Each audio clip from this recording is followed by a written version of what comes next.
Thank you for tuning in to Mr. Clip's Toy Shop. On today's review, we take a look at the Hot Toys Marvel PS4 exclusive Iron Spider-Man.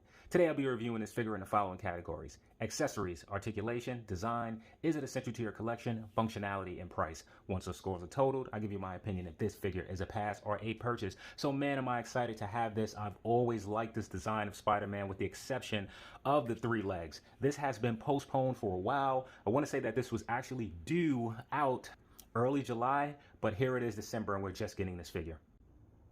So for accessories, let's start right up top. We received this piece that can be switched out with, let's just call it a back compartment. We'll talk more about this in either design or functionality. So we get accessories that we've seen time and time again that I don't want to spend much time on. This web and a series of webs, different sizes that are here. Now when it comes to the hand, we get 5 pairs of hands in total. I guess we'll take a look at this one. The hands are painted very well. You can see the paint is really just shining with the light just reflecting well off of it. And of course it is super clean. What I would have liked, however, we'll talk about that in design. And then we get the better accessories, which are the tentacles. And these look beautiful. They are very long, well designed and sculpted. Just a beautiful gold. So very happy with these. And you receive 3 in total. No, one isn't missing. In the comics, he has 3 legs and 3 tentacles instead of 4.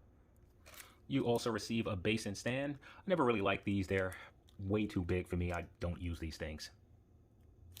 So for overall accessories, the highlights are, of course, the tentacles. The other accessories, if you have any of the Hot Toy Spider-Mans, you've just seen these over and over again, so it's very repetitive. And it just seems that with the continued Spider-Man releases, we're just getting less of those accessories. Once again, we do not receive a Peter Parker head, which is very disappointing. So for overall accessories, I'm going to give an 8 out of 10. So for articulation, I'm going to keep the camera a little bit high.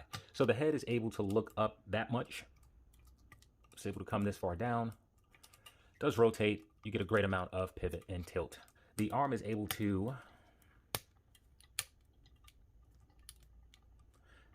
go out about that much.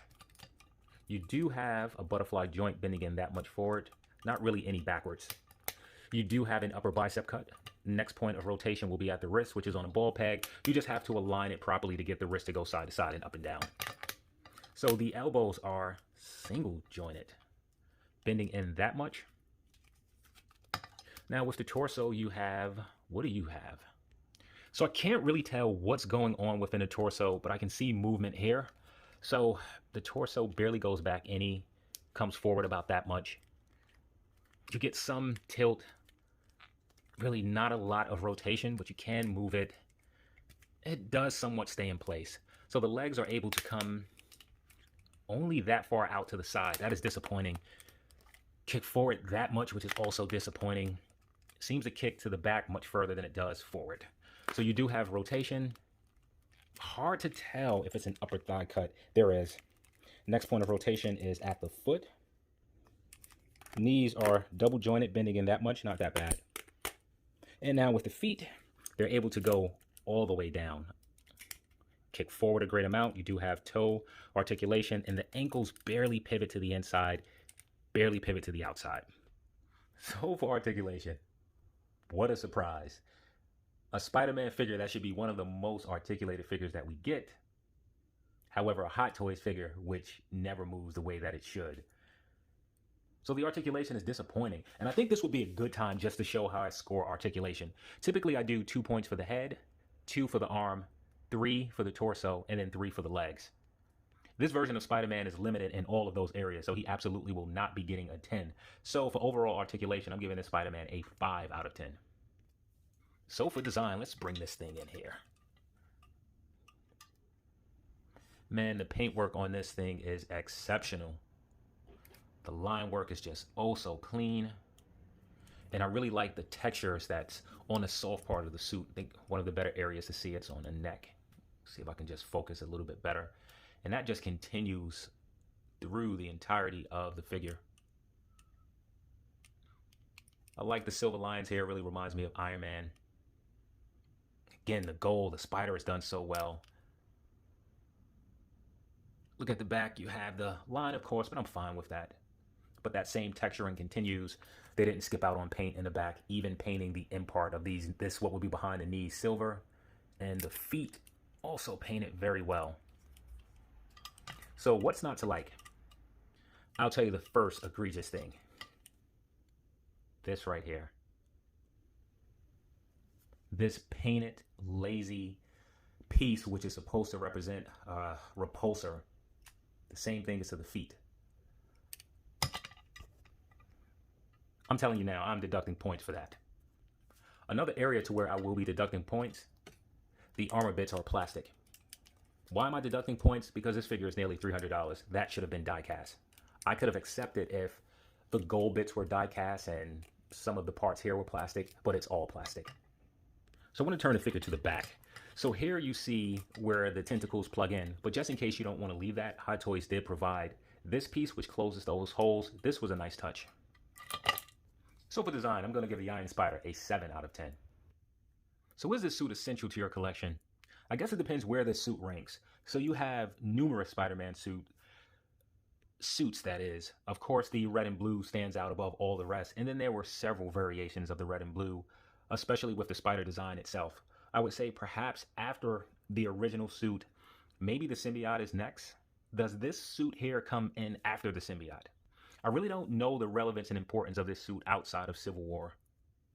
Throw in the fact that this has to be at least the 10th Spider-Man that we received from Hot Toys. And I have to say, if you had to own one, it wouldn't be this one. So as far as being essential to your collection, I think I should go a little bit lower than this, but I'm going to give Spider-Man a 7 out of 10. So I just looked at the time, and it's possible that I can finish this review in 12 minutes, so let's get on with the functionality. So let's start with something that I normally forget, which is the stand test, and he stands very well. Spider-Man comes with 10 hands in total, 2 dangling fingers which come on the figure, 2 web crawling hands, 2 web spinning hands, 2 hands that have an open grip to hold his webbing, and 2 fisted hands. So starting with one of the accessories that Spider-Man comes with, there should have been a plug or a hole here so that this can hold this, and if it did, it would look so great, but it doesn't. So none of the hands work with this particular accessory. Now you have what should be a web shooting effect. Again, it doesn't plug in anywhere on the hand, so you really can't use this here. Now the effect piece that you could use, which is a swinging web, you can pry it in between the 2 fingers, whether it's held similar to that, or if it's pushed down in here and he's holding it like this. So now let's switch out the hands, something that's usually problematic with Hot Toys. The peg is normally just not long enough. And I say this over and over again, the peg should be attached to the hand itself. So with this, you get a short peg. I mean, you can get it to fit. Sometimes you have to fiddle with it. Sometimes it falls off. Right now, it's staying fine. So now let's focus on the body of the figure itself. The head doesn't particularly move up as far as I would like, though you do have the neck, which is functional, as well as the head. It's just that this collar part limits it. So now with the arm, really something here that I really like. So Hot Toys made sure to keep the mold intact, which is beautiful. And what they did was put this shoulder part on the arm, which will allow for extra movement. So that's pretty cool there. Now, the one thing that scares me, if you can see this is done with a real cheap looking piece of plastic. So I wish that was more sturdy. And there's a pin inside, which is super thin as well. So I'm worried about that not lasting over time. Now, just to continue with the arm, you can see each time it moves, the suit bunches up here. When the arm is bent, it bunches up again there. And now, focusing on the torso, it really doesn't provide enough movement for Spider-Man. It just doesn't. It barely turns any, and when it does, it's restricted by this cloth. When you go to split the legs, again, it's restricted. Move forward, bent and restricted. Backwards, bent and restricted. Hot Toys has to do a better job of designing their suits. They need to find out what material Mezco is using and pay Mezco to help them with their designs. Focusing on the leg part, you can see that this is all plastic, so not restricted. The leg is able to go way up. Now with the foot, this is one of the best foots that I've seen in a long time. So let's show you what Hot Toys did here. You see that this part opens as you bend it back, allowing this foot truly to go down. So a great job there. And it allows to move up very well. Now the issue is that it doesn't particularly turn well inside or outside. So now for the part that you've been waiting for, the tentacles. Simply they plug in the back, all appear to be the same size. So I'm going to start with this one. I'm just going to push it here. And then that's the first one. So before putting the final tentacle on, I think now is a good time to show you the range of movement. So starting up here, it's able to go up and down, extend about that far. Next point of movement is here. It's able to go down, straighten up if you choose to. Let's continue. Next point of movement will be there. It's able to go down about that much.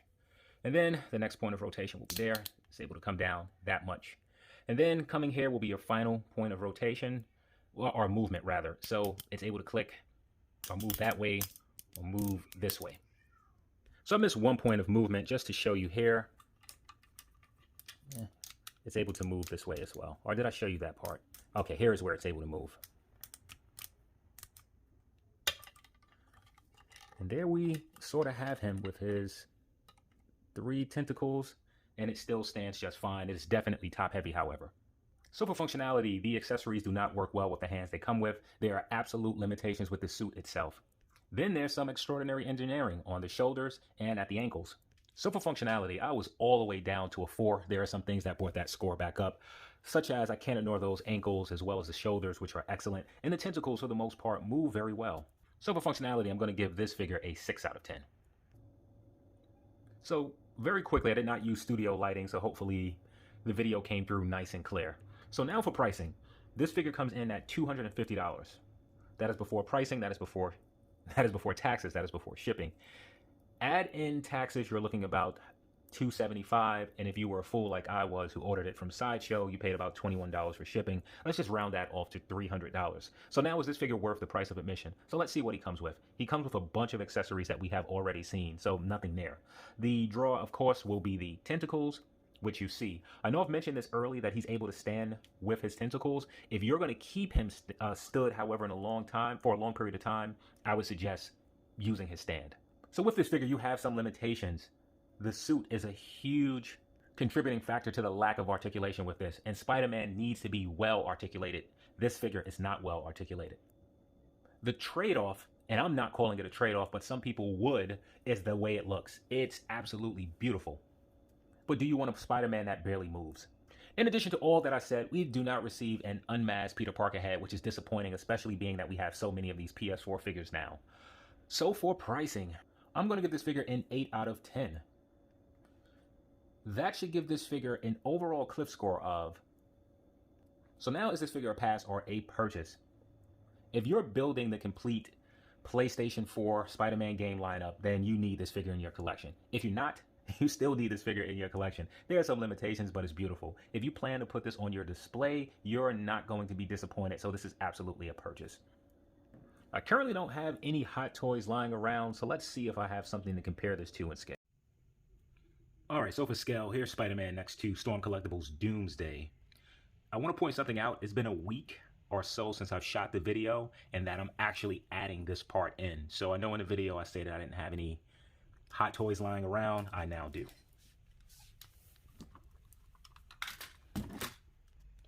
Alright, here he is next to Iron Man Mark V. Here he is next to Iron Man Mark 4 or 6. I think this is 6. Well, I'm not sure.